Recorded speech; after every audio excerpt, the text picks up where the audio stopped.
The city was waking up slowly, like an old cat on a windowsill. Light slid along the facades, touched the glass, but did not enter inside. I watched it from the kitchen, with a cup of coffee I did not want to drink, and with a body I did not want to carry. My name was Valak, and I lived in the USA. But this living was more like a temporary stay in someone else's body. This city had it all. Parks where the trees whispered in English, coffee shops with names that sounded like passwords, and people who smiled but were not seen. I walked its streets like a ghost, like a shadow, like someone who leaves no trace. I was not recognized because I did not recognize myself. I came here because I thought that a change of landscape would change me.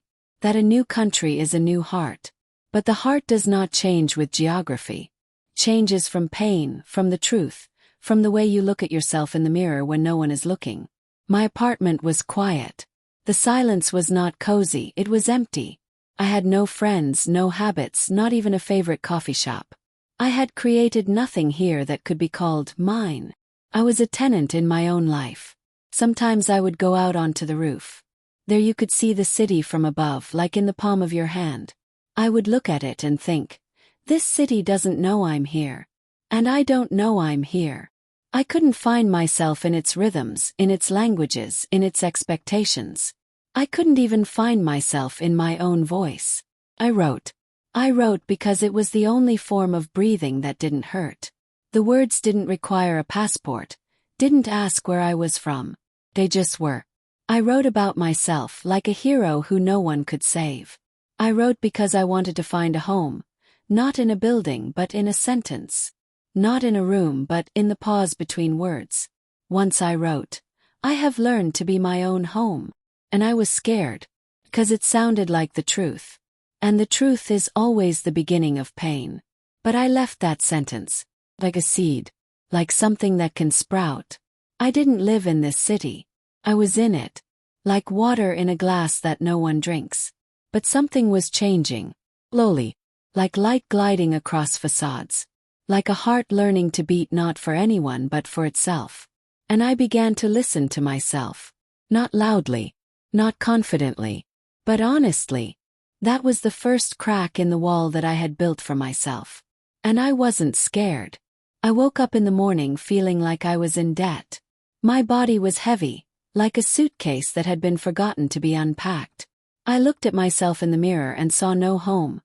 I saw something temporary, something that needed to be changed, hidden, fixed. My body was not mine. It was a territory of shame. I didn't love it. Not because it was sick or weak, but because it was mine. And I didn't know how to be at peace with it. I wore it like someone else's shirt that squeezed my shoulders and didn't let me breathe. I didn't trust it. I didn't believe it could be a safe space. In the US, everyone was talking about self-care, about body positivity, about acceptance. But these were words like advertisements, bright but empty. I couldn't accept the body that was the witness to my fears. I couldn't love what I had punished with silence for years. I remember the evening when I first touched myself not with hatred, but with curiosity. It wasn't sexual, not therapeutic. It was like touching an old photograph. I ran my fingers over my stomach, my chest, my neck. And I didn't look away. It was a moment I hadn't expected. Like a glimpse, like a crack in the wall. I started walking. Not to lose weight. Not for results. Just to walk. To feel my feet touching the ground. How air enters my lungs. Like my body is not an enemy, but an instrument. I didn't start loving it right away. But I stopped punishing it with silence. I bought myself some hand cream. It sounds trite, but for me it was a gesture of reconciliation. I would put it on my hands and think, these are my hands. They're not perfect, but they're mine. And it was new. Like the first letter after a long pause. I stopped looking at myself with hatred. I started looking at myself with curiosity. As for a person I don't know yet, but I want to know. I haven't become beautiful. I've become present.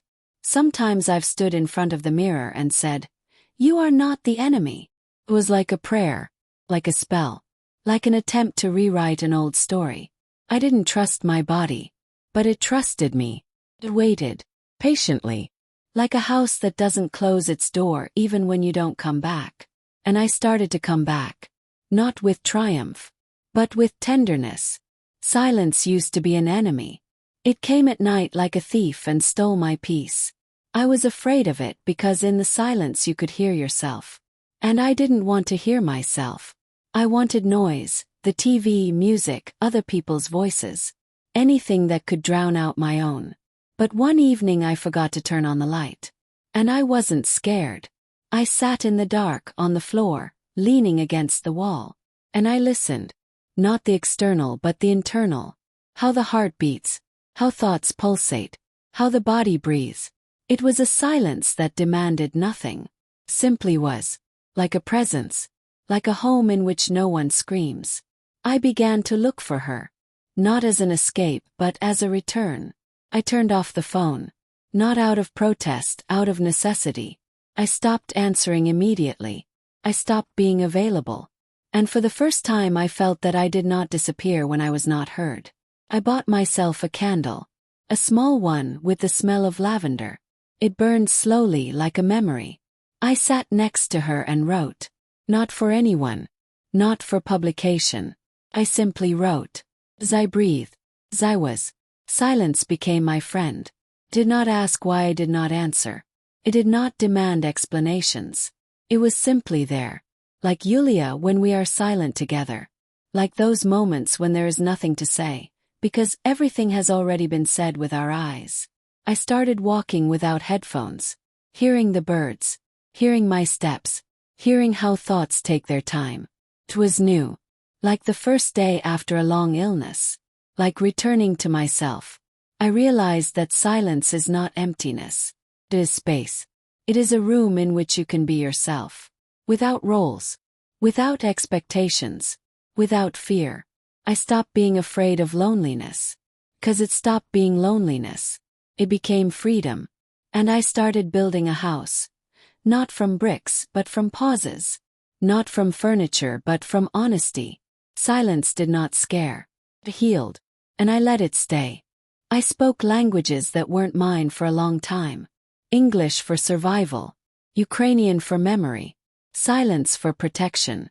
But none of them felt like home. They were like clothes you put on to keep from freezing but not to be yourself. I wrote in English because it was easier not to feel. It was like a filter. Beautiful, precise, but cold. There was no pain in it because I didn't know how to hurt in this language. It was like a wall between me and myself. But one day I wrote in Ukrainian. I'm tired of being comfortable. And something changed. It was like a crack in the armor. Like a voice that finally sounds not for anyone but for myself. I started writing in Ukrainian. Not for patriotism. For the truth. Because this language knew my wounds. It knew what I was called as a child. It knew how I kept silent when I needed to scream.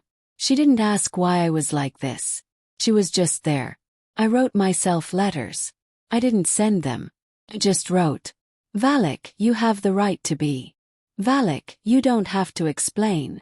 Valak, you don't have to be strong. These were words that didn't need to be translated. Because they came from the heart. And the heart doesn't speak in foreign languages. I started talking to myself out loud. First quietly. Then more confidently. Like with a friend I hadn't seen in a long time. I said, I hear you. And it was new. Because before I only criticized myself. Now I listened. I stopped looking for the right words. I started looking for honest ones. I didn't say, everything is fine when it hurt. I said, it's hard for me. And it wasn't weakness. It was freedom. I talked to my body. To silence. Yulia. To myself. And all these conversations were like building a building. Brick by brick. I was creating a language in which one could live. Not survive. Life. Words became home. Not because they were beautiful. But because they were mine. And I no longer translated myself. I simply was. I no longer wake up in debt. I wake up in myself. The kitchen is the same. The city is the same. But I am different. Not because something has changed on the outside. But because I no longer look for myself in other people's eyes. I found myself in silence, in the body, in words. And that is enough. I have not become perfect. I have become present. I am no longer afraid of the mirror. I look in it and see not a project, not a problem, not work on myself. I see a person. With fatigue under my eyes. With scars that do not need to be hidden. With a heart that no longer asks for permission. I am my home. I don't wait for someone to save me. I don't wait for someone to say, "You are enough." I tell myself that. And I believe it. Not always. But often enough to live. I no longer translate myself. I don't explain why I am silent. I don't apologize for the pain I feel. I don't prove that I have the right to be. Simply am. I am not afraid of loneliness. Because it is not emptiness. It is space. I am not afraid of the body. Because it is not an enemy. It is home. I am not afraid of silence. Because it is not a shadow. It is music. I am not afraid of myself. I no longer look for the perfect place. Because I am a place. I am an address. I am a shelter. I am a room with a window that lets in light. I am a bed in which you can rest. I am a voice that doesn't scream but sounds. I am my home. And if someone comes, fine. But I no longer wait to live. I live. Breathe. Write. I am silent. I touch myself with tenderness. I listen to myself with respect. I respond to myself with love. I am not temporary. I am not convenient. I am not for someone. I am for myself. And this is not selfishness. This is dignity. I have learned to be my own home. And now I can be a home for others. Not as a shelter but as a presence. Not as a savior but as a witness. Not as an answer but as a space. I am my home. And the door is open.